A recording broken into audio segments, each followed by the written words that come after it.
Hey guys, so this story has been getting decent media attention on several platforms over the past 24 hours. It hasn't quite gone viral yet, but I think it probably deserves to. So basically, David Webb, who is a conservative radio host and a longtime Fox News contributor, he had a CNN legal analyst named Areva Martin on his radio show, and they were talking about diversity hiring in the media. For example, how you see a lot of black sports analysts transition into news and politics and so on. And eventually, Areva ended up making a big mistake in presuming too much about David. So let me show you Tucker's reaction to the exchange, and I'm going to replace the short sampling that Tucker originally presented on his show with an extended audio clip so that you get the full context. Take a look. David Webb is a radio host and a Fox contributor, a very good guy, by the way. He recently hosted a CNN analyst called Areva Martin on his show and made an argument that she didn't agree with. So how did she respond? Well, you know how she responded. She immediately attacked him for his skin color, but it didn't go the way she expected. Listen to this. Shouldn't their requirement, their primary requirement, regardless of ethnicity, regardless of network, be that they are capable of covering politics? For instance, if you're going to cover political campaigns, sports may not be the most qualified background, and that brings to the point of if people want to get into these fields regardless of color. I've chosen to cross different parts of the media world, done the work so that I'm qualified to be in each one.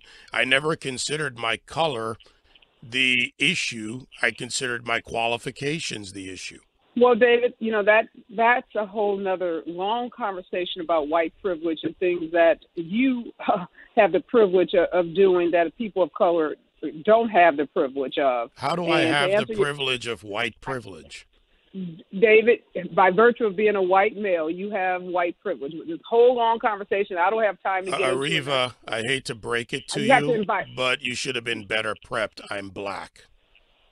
Okay, then I stand. See, you went to white privilege. This is the falsehood in this.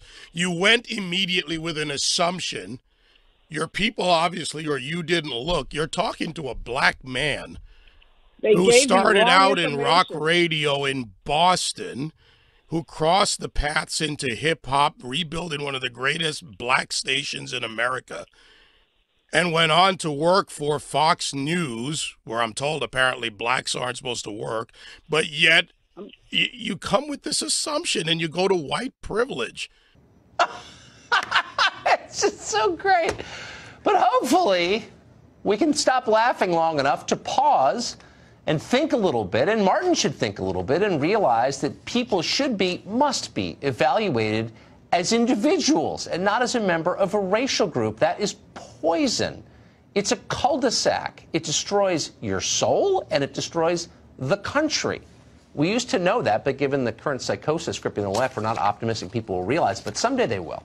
Yeah, I mean, I also hope people realize it someday, but like he said, I'm not very optimistic at this point. But anyway, Tucker obviously didn't have a lot of commentary for this one because what else can you say, right? Areva messed up. I'm guessing she thought David sounded like a white guy over the radio. Although if you noticed, her immediate defense was not, oh, I made a mistake, my bad, let me apologize, David. No, her knee-jerk reaction was actually to throw her team under the bus. She quickly shifted the blame onto them for giving her bad information. And, you know, that might be true, I suppose, but I do have some doubts because honestly, all it takes is a basic Google search of David Webb Radio, David Webb Fox, David Webb Politics, you know, anything like that, and his picture will pop right up. And to be honest, I think this would actually be more embarrassing for Areva if her team actually did attempt to do some research and prep and they somehow managed to miss the fact that David is black. I think that would have been worse for Areva and a definite fireable offense for her team. But anyway, I think the broader significance of this is that it just continues to show the mindset of the so-called professionals that CNN is interested in hiring. Areva's go-to talking point is obviously race, and that fits in perfectly with CNN's ideology. Trust me, I watch a lot of CNN for you guys, and with all of their hosts and contributors, it seems like their first, second, and third options are race and gender. And so I'm always happy when this backfires on them in such a transparent way. Anyway, I hope y'all enjoyed that. Leave your thoughts below, and I'll see y'all in the next one.